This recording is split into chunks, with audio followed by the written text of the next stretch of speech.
Salut à tous. Essai un peu exceptionnel, spécial vacances. Donc qui dit vacances dit longue virée, et pour ça on a pris une GT. GT qui nous vient de l'italien Gran Turismo, et ça tombe bien, c'est en Italie qu'on va aller.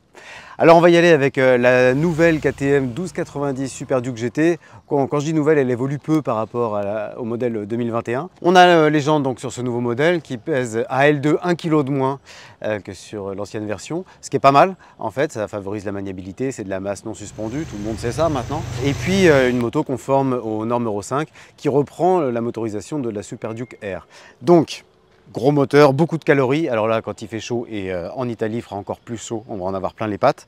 Déjà là, ça carbure pas mal, ça envoie de la calorie. 175 chevaux, et forcément. Sur le bicylindre en V, donc le fameux LC8, deux gros cylindres de 650 cm3 et pas mal de couple. 14,1 Nm de couple. Ça c'est sympa, disponible à mi-régime et comme on le verra tout à l'heure, en plus c'est assez lissé sur ce modèle GT. C'est moins explosif que sur la R, ce qui est assez progressif dans sa délivrance de toute cette horde de chevaux sauvages. Et puis la partie cycle classique, hein, donc on a le fameux cadre treillis orange pour que ce soit bien clair, les suspensions WP, donc les suspensions de la marque KTM, qui là sur ce modèle là sont pilotées électroniquement avec 3 niveaux différents, donc confort, sport, road, etc. On a un équipement électronique qui est vraiment riche, ce qui justifie, j'imagine, en partie le prix, qui est vraiment riche aussi, 20 599 €. Bon, ça fait quand même pas mal parce que avant on avait les sports GT, ce qu'on appelait les sports GT, c'était les VFR, puis après les Hayabusa, les ZZR, enfin des grosses motos volumineuses, mais malgré tout carénées, qui protégeaient bien, d'où leur appellation GT. Là on est plutôt sur un Roadster GT, catégorie un peu à mi-chemin, avec une bulle qui se règle sur 9 crans.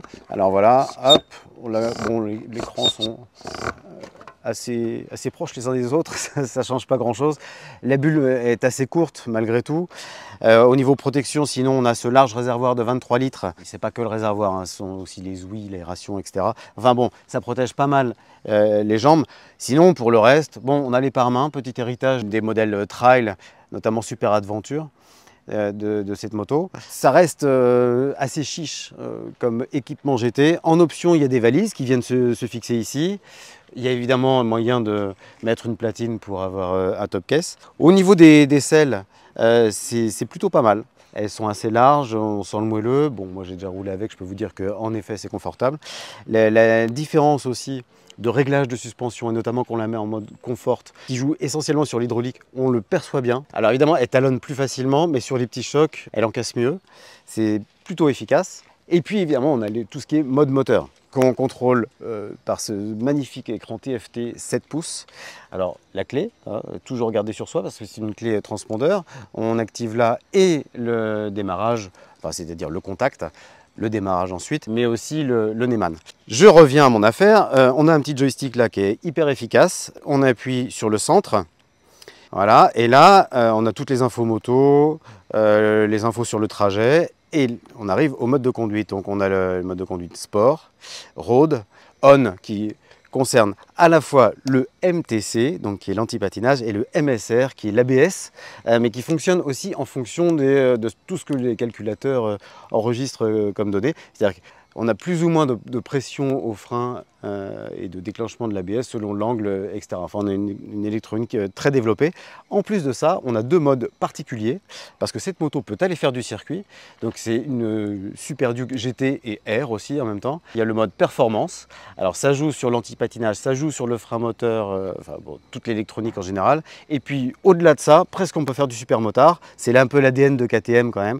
Et on a le mode super moto, qui lui désactive complètement l'ABS à l'arrière, mais conserve l'ABS sur l'avant. C'est-à-dire que là, du coup, on peut faire des entrées en virage, en glisse, comme vous savez tous le faire, et moi le premier, bien sûr.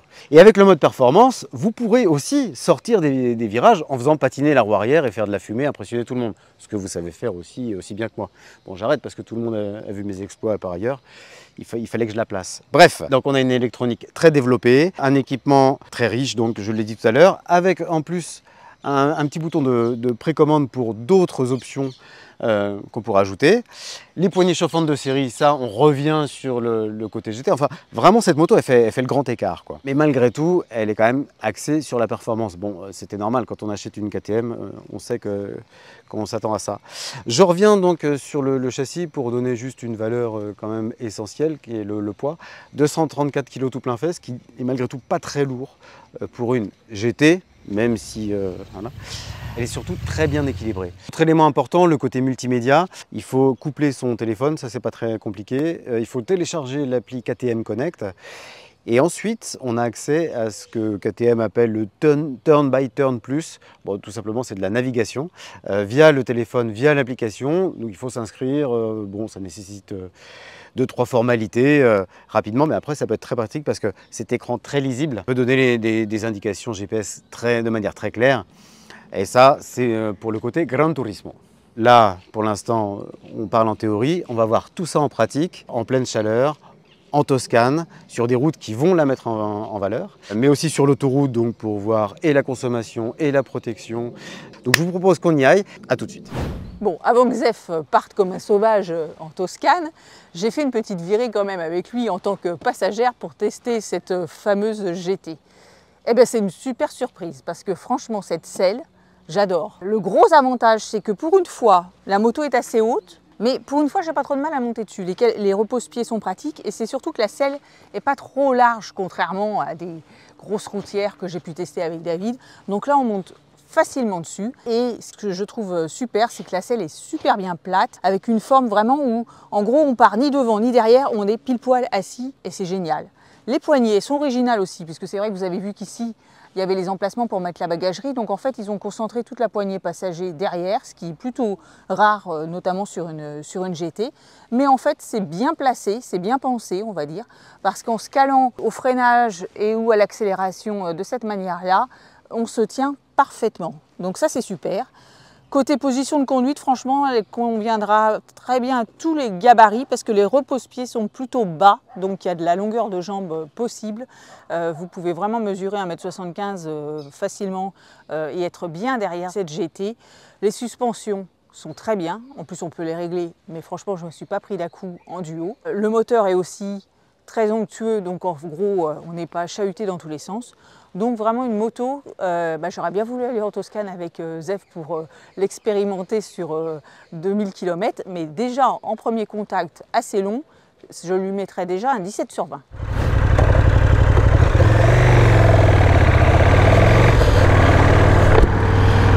Alors nous voilà sur les petites routes sur les hauteurs de Certaldo en Toscane, pas très loin de Sienne. Donc là on est à 1300 km de Paris.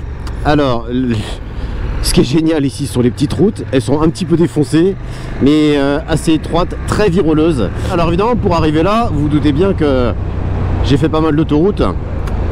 Et c'est pas vraiment le truc de la Super Duke GT, à cause surtout de son absence de protection. Et encore, ça va que je mesure qu'un mètre 67. Je pense que pour les grands, ça doit être l'enfer. Il faut vraiment s'allonger pour pouvoir espérer bénéficier d'un peu de la protection de la bulle qui est réglable sur 9 crans, mais c'est des petits crans, c'est-à-dire qu'il n'y a pas une grande différence en fait entre le cran du bas et le cran du haut. Je pense que l'esthétique a été privilégiée. En revanche, il y a une bonne autonomie. On est à 400 km d'autonomie avec le réservoir de 23 litres. Évidemment, le moteur ronronne sur autoroute en 6e à 4200 tours minute. Donc il consomme pas beaucoup. Bref, en revanche là, on le voit, je suis dans des épingles très serrées sur cette petite route qui domine Certaldo. Et là, en revanche, on prend toute la mesure de la KTM Super Duke GT, qui est avant tout un roadster sportif, voire ultra sportif, avec une partie cycle extraordinaire, une qualité de suspension absolument géniale. Donc là, bon, je vais pas trop vite pour le moment, mais si j'accélère un petit peu, voilà, j'ai un ressenti du train avant qui est top. On a un guidon un petit peu large, on est un petit peu penché sur l'avant, la fourche, donc pilotée électroniquement, renvoie beaucoup d'informations, et pourtant moi là je me suis mis en mode confort parce que la route est très défoncée et que même si on perçoit clairement la différence entre le mode sport et le mode confort, par exemple pour ce qui est du réglage de suspension, ce sont des différences hydrauliques. Donc c'est pas non plus énorme, c'est-à-dire que même en mode confort, on peut attaquer sans absolument aucun danger d'avoir des suspensions qui gigotent dans tous les sens. Un équilibre des masses qui est parfait. On est vraiment super bien avec cette moto pour attaquer. D'ailleurs, l'électronique le prouve, elle a été prévue pour ça. C'est une routière, soi-disant entre guillemets, capable de vous emmener sur circuit. Bon, en vrai, c'est avant tout un roadster très sportif, très bien équipé, avec une partie cycle au top, un moteur hyper puissant, 75 chevaux, et qui est agressif. Il est à la fois linéaire, parce qu'il n'y a pas de trou dans ses montées en régime, mais en même temps agressif par cette sonorité, puis la rapidité des montées en régime. Moi, il me pousse tout le temps voilà, à accélérer. Alors sur des petites routes comme ça, on est toujours entre le deuxième et le troisième rapport, hein. Parce qu'au maximum on atteint 110, 120 et on est en 3 à peu près à 6000 tours. La zone rouge débute à 10 000, mais sur des routes comme ça, on n'y va évidemment jamais. On profite du couple extraordinaire qu'il y a à mi-régime, hein, les 14 mètres kg de couple, lié à cette partie cycle quasiment parfaite, j'ai envie de dire, sauf pour le confort. Et là, on peut faire du tourisme sportif à très vive allure. Alors petit défaut, en Toscane, là il fait 40 degrés, on sent bien la chaleur du moteur. Et en ville c'est pire. Mais évidemment, elle est faite pour les grands espaces. Alors 12,90, c'est une très grosse cylindrée, hein. On a deux gamelles de 650 cm3. On a un freinage aussi qui est absolument extraordinaire, parce qu'il est progressif, hyper puissant en fin de course. Le frein arrière est très efficace en courbe pour ramener la moto au point de corps. Les rétros sont super lisibles. Alors en deuxième, elle lève facilement, mais on a l'anti-wheeling aussi qui s'occupe de ça. En mode performance, on a même la possibilité de régler le niveau de glisse qu'on autorise au pneu arrière. Bon, évidemment, moi j'ai mis sur 3, mais enfin c'est par pur hasard. Il est hors de question de glisser de quoi que ce soit à l'accélération. L'électronique en effet est très poussée. On a un joli tableau de bord là de 7 pouces qui se contrôle depuis le commodo gauche. Très pratique, même en roulant. On peut changer de mode moteur. On navigue facilement sans y passer une plombe pour essayer de comprendre comment ça fonctionne. C'est très, très bien fait. Au niveau consommation, on est à peu près... Quand on taquine un petit peu comme ça sur les petites routes, on va facilement être à 6 litres et demi. Mais sur autoroute, on est à 5 litres. Hein. 5 litres au 100 pour un 12,90. C'est quand même raisonnable. Donc voilà, pour résumer, les défauts de cette moto, et ça parlera aux gens qui aimeraient l'acheter pour voyager, c'est que la protection, le confort de selle, la chaleur émise par le moteur aussi, n'en font pas une voyageuse qui pourrait la comparer à des routières. Là, on est parti en balade à plusieurs. Il y a 2 BMW RT, il y a une Harley Road King et il y a une Goldwing. Évidemment, on n'est pas du tout sur les mêmes niveaux de confort, etc. En revanche, quand il faut s'amuser, c'est moi qui tire l'épingle du jeu avec la KTM. Et on a aussi un couple courageux en Hayabusa 1300. C'est encore un autre délire, mais la position est plus contraignante que sur la KTM. Donc, c'est un bon compromis cette KTM, en n'oubliant jamais que c'est avant tout du sport qu'elle propose, avec des suspensions d'excellente qualité, mais qui même en mode confort pourraient paraître un petit peu raides à ceux qui sont habitués à des choses plus souples, notamment sur les japonaises, les Suzuki GSX 1000S ou motos comme ça. Donc là on arrive en ville, la médiabilité s'apprécie aussi énormément, parce que la moto fait 234 kg tout plein fait, mais la répartition des masses est très bonne, elle est très équilibrée, donc faire demi-tour sur une petite route, c'est pas un problème. Le rayon de braquage en plus l'autorise, et ça c'est appréciable d'avoir une routière facile, légère. Bon, chouette trip, hein. Cette Super Duke GT, bon, elle est GT aux frontières, aux limites du GT. C'est vraiment pour voyager, mais en s'amusant, quoi, pour vraiment pas s'ennuyer. Alors là, la KTM y arrive très bien.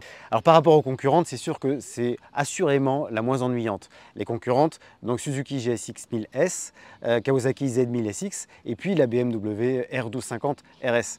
Là, on a la plus puissante, la mieux équipée au niveau électronique. Bon, comme les autres, la protection, c'est quand même pas terrible. On a quand même ce problème de chaleur, et quand on part en vacances, c'est souvent l'été, et il paraît que les étés vont être de plus en plus chauds. Bon, sur la KTM, ils seront vraiment bien hautes. Voilà, ça privilégie aussi malgré tout le côté sportif, autant sur le look, c'est un peu agressif, que sur le fun. Donc moi ce que je vous conseille, c'est de prendre le moins souvent l'autoroute, et puis le plus souvent possible, ou les grosses nationales, ou les départementales, quitte à aller moins loin. Bon, c'est pas ce qu'on a fait, mais ceci dit, le plus sympa, ça reste quand même les petites routes, que ce soit en Toscane, en Ardèche ou ailleurs. Et alors là, elle prendra vraiment toute sa saveur. En tout cas, c'était vraiment une chouette expérience. Et puis, elle symbolise vraiment l'époque, c'est-à-dire qu'on n'est plus sur les VFR, etc., comme j'en parlais en introduction de cet essai. On est passé sur des roadsters GT très puissants, très fun, mais en même temps très facile, assez léger. Bon, c'est l'époque qui veut ça et on en est ravis. Ciao, et n'hésitez pas à nous retrouver toujours sur YouTube. Vous pouvez liker ici, vous pouvez vous abonner et puis de toute façon continuer à nous suivre parce qu'on en aura d'autres des essais comme ça. Ciao. Like I am you and you are me.